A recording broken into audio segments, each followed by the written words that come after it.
Muchas bendiciones para todos, amados. Soy el pastor Jorge Justi y les doy la bienvenida a este segundo mensaje en vivo de la serie que comenzamos la semana pasada titulada Dios proveerá. Les invito a que compartan este mensaje, si no lo han hecho ya, porque sé que va a ser de bendición para todos los que lo escuchen. Estamos tratando el tema Dios proveerá en este tiempo de crisis en la que nos encontramos, donde las personas están desesperadas, inseguras, no saben qué va a suceder con su trabajo, con sus obligaciones, con su familia. Y queremos llevar este mensaje de aliento, un mensaje de confianza y de seguridad en que el Señor, nuestro Dios, va a proveer, porque Él es el que provee todas las cosas para nosotros. El verso base de la serie, como lo dijimos en el mensaje pasado, se encuentra en Filipenses, capítulo 4, verso 19, que dice: y mi Dios proveerá a todas vuestras necesidades conforme a sus riquezas en Cristo Jesús. Oremos. Señor, gracias te damos esta noche. Estamos reunidos aquí a través de las redes sociales que has permitido que sea un vehículo para llevar tu mensaje en estos tiempos de cuarentena, Señor, para que el mensaje pueda llegar a través de mi voz, inspirado por el Espíritu Santo, y que toque los corazones de todos aquellos que están viendo y están escuchando el mensaje. Que sea de bendición para todos en el nombre de tu Hijo Jesucristo. Amén y amén. Bueno, hermanos, como dije en el primer mensaje, esta serie consta de 3 ejemplos que nos da la Biblia acerca de cómo Dios provee en la medida que la gente tuvo fe y tuvo obediencia a las promesas de Dios en su palabra. Ya vimos lo que sucedió con Abraham y su hijo Isaac, y en este mensaje de ahora, que es el segundo mensaje, veremos lo que le sucede al profeta Elías y a una viuda que está en la ciudad de Sarepta de Sidón. El segundo mensaje lo he titulado La viuda de Sarepta. Esta historia se encuentra en el primer libro de Reyes, capítulo 17, versos del 8 al 16. Como en el primer mensaje no vamos a leer todo el pasaje, vamos a tocar ciertos versículos importantes, pero vamos a hacer una especie de recuento de lo que ha estado sucediendo en esta región durante el tiempo del profeta Elías, para ponernos en contexto al mensaje que le traigo el día de hoy. Esto sucede, esta situación con la viuda de Sarepta sucede cuando está reinando en Israel el rey Acab. El rey Acab reinó sobre el pueblo de Israel, pero durante su reinado hubo mucha idolatría y hubo mucha desobediencia. Y eso viene porque, como sucede en un reinado, de todo lo que hace el rey y todo lo que sucede en el palacio y en el reinado se cuela y se baja hasta el pueblo. Y Acab no fue obediente al Señor, pues primeramente se casó con Jezabel, que era una mujer no era judía. Entonces ella adoraba al dios Baal y a la diosa Acera. Y entonces el rey, para complacer a su esposa, le hizo templos a estos dioses y empezaron a idolatrar a estos ídolos, provocando así la ira de Jehová, quien le dijo a Elías, que era el profeta del Señor, de Jehová en ese entonces, que le profetizara al rey Acab una sequía que iba a durar 3 años. Huyendo del rey, porque la esposa Jezabel quería matar a Elías por lo que había hecho y había causado esta sequía a raíz de la profecía de Jehová, Elías, siguiendo las instrucciones del Señor, se fue y se escondió en un arroyo, el arroyo de Kerit, donde Dios le dijo que fuera y que Él le iba a enviar su provisión de comida y de alimento con unos cuervos. Vemos la provisión de Dios en acción cuando el profeta Elías obedeció a Dios y se fue donde le envió. Él no preguntó, él no cuestionó, él siguió las instrucciones del Señor y se fue a este arroyo, y ahí pues tenía agua, tenía comida durante el tiempo de esta sequía. Pero eventualmente, debido a la sequía, el arroyo se secó y Dios entonces le dijo a Elías que se fuera a la ciudad de Sarepta y que ya él había dado aviso a una señora, a una viuda allá, que era la que lo iba a ayudar y lo iba a sustentar. Como voy a parafrasear ciertos de los versículos, quiero que presten especial atención a este versículo, a los versículos particularmente, pues ellos traen las siguientes tres enseñanzas. Mire, el primer punto o la primera enseñanza es que Dios bendice a los obedientes. Como vimos en la introducción, Dios bendijo a Elías por su obediencia y su vida dedicada al Señor. Los versículos 10 y 11, como dijimos, el primer libro de Reyes, capítulo 17, versos del 8 al 16. En los versículos 10 y 11 dice la palabra: entonces Elías, se levantó y se fue a Sarepta. Y cuando llegó a la puerta de la ciudad, he aquí una mujer viuda que estaba allí recogiendo leña, y él la llamó y le dijo: te ruego que me traigas un poco de agua en un vaso para que beba. Y yendo a ella para traérsela, él la volvió a llamar y le dijo: te ruego que me traigas también un bocado de pan de tu mano. Vemos cómo Elías fue confiado en la palabra de Jehová de que esta viuda le iba a dar sustento, y no vaciló en pedirle el agua y el pan. De la misma forma en que Elías confió en Dios, nosotros debemos tener la fe y la certeza de que Dios nos va a proveer, que nos va a dar lo que necesitamos, si solo creemos en nuestro corazón que Él lo va a hacer en nuestras vidas. Pero entonces miren lo que sucede. En el versículo 12 dice la palabra, el capítulo 17, verso 12 de Primera de Reyes: y ella respondió al pedido de Elías: vive Jehová tu Dios, que no tengo pan cocido, solamente un puñado de harina tengo en la tinaja y un poco de aceite en una vasija. Y ahora recogía 2 leños para entrar y prepararlos para mí y para mi hijo, para que lo comamos y nos dejemos morir. Yo no sé ustedes, pero si yo hubiese sido Elías, hubiese estado asombrado de lo que me dijo esta señora. Es de suponer que por la forma que la mujer respondió, por lo menos reconoció que Elías era un hombre de Dios. Pero ella, siendo de Sarepta y estando rodeada de gente que adoraba a otros dioses, porque toda esa área eran gente idólatra, no se sentía completamente segura a sí misma de llamar a Jehová su Dios, sino que le dijo: vive Jehová tu Dios, refiriéndose al profeta. Pero Jehová Dios sí tenía un plan para la viuda. Quizás tú no te sientes seguro o segura de que Dios puede darte esa provisión. Pero si buscas de Jesús y tienes fe, aunque vivas rodeada de gente que sigue otros dioses, o que siguen religiones falsas, o que siguen falsas doctrinas, o están en otras cosas, yo te garantizo que el Señor te va a dar en justa medida, si tú eres obediente y fiel. Sabemos que hay personas que ya han perdido toda esperanza y que piensan que solo les queda dejarse morir, como esta viuda le dijo al profeta. Pero yo te digo que sí hay esperanza, si confías en el Señor. Mira, el punto número 2 es que debemos dar primero para que puedas recibir. Dar primero para que puedas recibir. En el versículo 13 de este mismo pasaje, Elías le dice a la viuda, Elías le dijo: no tengas temor, ve, haz como has dicho, pero hazme a mí primero que ello una pequeña torta cocida debajo de las cenizas y tráemela, y después harás para ti y para tu hijo.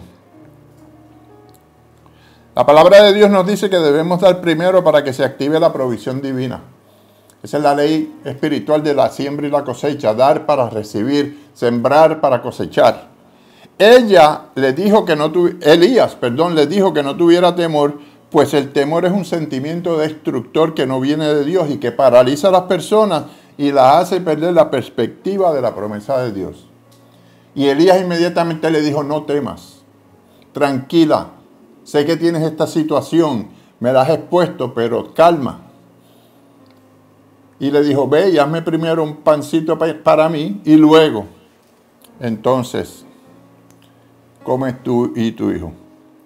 Quizás alguien de ustedes puede pensar que sería absurdo que esta viuda le dé la comida poca que le quedaba para ella y su hijo a un extraño que vino así de momento y le pidió. Pero, ¿cómo entonces reaccionó la viuda según lo vemos en las Escrituras? Ella, aunque no conocía mucho de Jehová, le creyó a Elías porque lo reconoció como un hombre de Dios e hizo lo que él le pidió. Qué difícil prueba de fe fue para esta señora, para esta viuda, pero qué buena decisión tomó, porque fue bendecida, como vamos a ver ahora en adelante, por el Señor. Recordamos que cuando Jesús comenzaba su ministerio y escogía a sus discípulos, se acercó una vez a la barca de Simón Pedro, que estaba pescando con su hermano Andrés, y le dijo que lanzara las redes de nuevo, luego de ellos haber estado toda la noche en el mar y no haber pescado nada. Aquí los pescadores eran Pedro y Andrés, y viene Jesús, se monta en la barca y le dice, vayan y me echen las redes, y ellos se quedaron mirando. Y en Lucas capítulo 5, verso 5 dice la palabra, respondiendo Simón, que era Pedro, le dijo, maestro, toda la noche hemos estado trabajando y nada hemos pescado. Mas en tu palabra echaré la red. Mas en tu palabra echaré la red. Pedro, aunque no conocía al maestro, tuvo la fe de que por su palabra lo obedecería. Y el resultado fue asombroso. La Biblia habla de la pesca milagrosa en ese versículo. El verso 6 nos dice que habiendo hecho lo que Jesús le dijo, pescaron gran cantidad de peces que hasta las redes casi se rompían. Así es el poder de provisión de Dios, queridos hermanos y hermanas. Si solamente tienes fe y eres obediente a su palabra. El tercer punto y final es que Dios obra el milagro.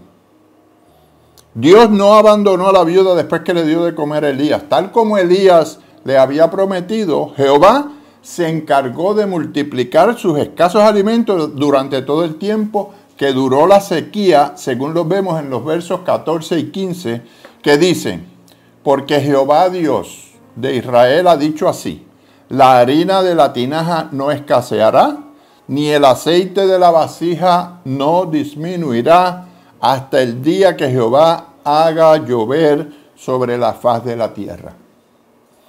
Qué hermosa es esta promesa del Señor.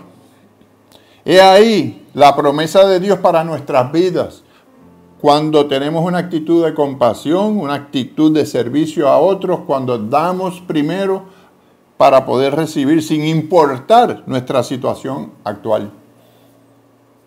Y ahora en este momento que tenemos de confusión, que está toda la gente en incertidumbre, no sabe lo que va a suceder, debemos tener compasión, debemos preocuparnos por nuestro prójimo para poder demostrar nuestro corazón de compasión y de servicio. Dice el verso 16 de este pasaje de Primera de Reyes, capítulo 17, y la harina de la tinaja no escaseó, ni el aceite de la vasija no menguó, conforme a la palabra que Jehová había dicho por Elías. Así como Dios bendice a los obedientes, Él también bendice a los que tienen fe. Porque como vimos en el mensaje anterior, la fe es sinónimo de obediencia. Cuando encaramos una prueba de integridad con fe, Él nos ayuda. Se convierte en nuestro proveedor. El Señor se convierte en nuestro protector y Él también se convierte en nuestro amigo para que podamos soportar esa prueba. La historia no terminó ahí. La viuda tuvo además otra prueba adicional de su fe. Y si seguimos leyendo los versos 17 al 24, que voy a parafrasear, vemos cómo el hijo de la viuda cayó enfermo y murió. Después de haber pasado el hambre y la sequía, el niño se enferma y muere. Entonces la viuda le pregunta a Elías si él la había estado castigando o si él la había castigado por alguna de sus iniquidades, si es que ella quizás tenía algún pecado del pasado, ella le inquirió a Elías. Pensó que Dios la castigaba con la muerte de su hijo. Temerosa le preguntó a Elías si ella era la que tenía la culpa. En ningún momento ella le echó la culpa a Jehová, a Dios ni a Elías, sino que ella misma se echó la culpa pensando que ella era la que tenía algo oculto en su vida o en su pasado que hubiese causado la muerte de su hijo. ¿Cuántas personas conocemos, hermanos, hermanas, en este momento, que el menor problema o la menor tribulación van y les reclaman al Señor? ¿Cuántos dicen, ¿por qué a mí? ¿Y por qué me está sucediendo? ¿Y por qué tengo que pasar por esta prueba? ¿Y por qué? ¿Y por qué? ¿Y por qué? Pero Elías, cuando la viuda le hizo esas preguntas, lo único que hizo fue que él se postró y le clamó a Jehová por la vida del niño. ¿Y sabe qué? Jehová le devolvió la vida al niño. Jehová escuchó el clamor de Elías. Al resucitar al niño, la viuda entonces creyó sin duda alguna que Elías era un hombre de Dios y que había sido de bendición para su vida el haber sustentado al profeta. Ahí ya fue la confirmación de que lo que ella hizo fue de acuerdo al plan que tenía Dios y se cumplió a cabalidad lo que el Señor le había prometido a Elías cuando le dijo: vete de este arroyo que ya está seco y muévete a Sarepta, que esa viuda te va a dar tu sustento. Ahí se completó la promesa del Señor sobre Elías y la bendición que vino como consecuencia de la viuda haber ayudado al profeta. Dios bendice a los que traen bien a sus siervos. Este mensaje también nos enseña que Dios da lo necesario a quienes le son fieles, incluso en circunstancias extremadamente difíciles. Así que, amados, debemos ser obedientes, dar primero para poder recibir y también esperar con fe que Dios obre el milagro de la provisión en nosotros. Y, amados, si deseas lograr esto, tienes que aceptar a Jesucristo en tu corazón para que puedas considerarte hijo de Dios y merecedor de las bendiciones y las promesas que hay en la palabra del Señor. Yo te invito en este momento de que si no has conocido al Señor, que esta es la oportunidad que Él te brinda para que tú hagas la decisión. Es tu decisión, no es la mía, no lo haces por obligación, no lo haces porque nadie te está forzando a hacerlo, sino porque si verdaderamente sientes que el Espíritu Santo te ha tocado en este día y has decidido hacer un cambio radical en tu vida para que las circunstancias tuyas no sean las que dirijan tu vida, sino la voluntad del Señor, y en obediencia y en fe entres al camino de nuestro Señor Jesucristo, que es el que conduce al Padre, porque dice la palabra que Jesús es el camino, es la verdad y es la vida, y que nadie llega al Padre sino por Él. Y si lo aceptas en tu corazón, todos tus pecados van a ser borrados y vas a tener la entrada y el acceso al Padre Celestial. Así es que si estás dispuesto a confesarlo con tu boca y a sentirlo verdaderamente en tu corazón, puedes repetir conmigo esta sencilla y corta oración, cerrando tus ojos, extendiendo tu mano. Señor Jesús, yo te abro mi corazón y te recibo como mi Señor y Salvador. Me arrepiento de mis pecados, perdóname, escribe mi nombre en el libro de la vida y hazme merecedor de todas tus bendiciones y de la provisión para que mi vida esté completamente plena y completa en el nombre de Jesús. Amén. Y también les recuerdo a aquellos que se han apartado que pueden venir a los pies del Señor. Él los está esperando como el Padre espera a un hijo que se ha ido y que regresa arrepentido. Llega a los pies del Señor, arrepiéntete y empieza de nuevo a darle alabanza, agradecimiento, honra a nuestro Señor. Es que yo los bendigo en el día de hoy. Me despido de todos. Gracias por estar conectados fielmente. Todos, yo sé que se conectan fielmente todos los días que salimos en vivo para escuchar este mensaje. Y los bendigo en el nombre del Padre, del Hijo y del Espíritu Santo. Amén, amén y amén. Muchas bendiciones y buenas noches.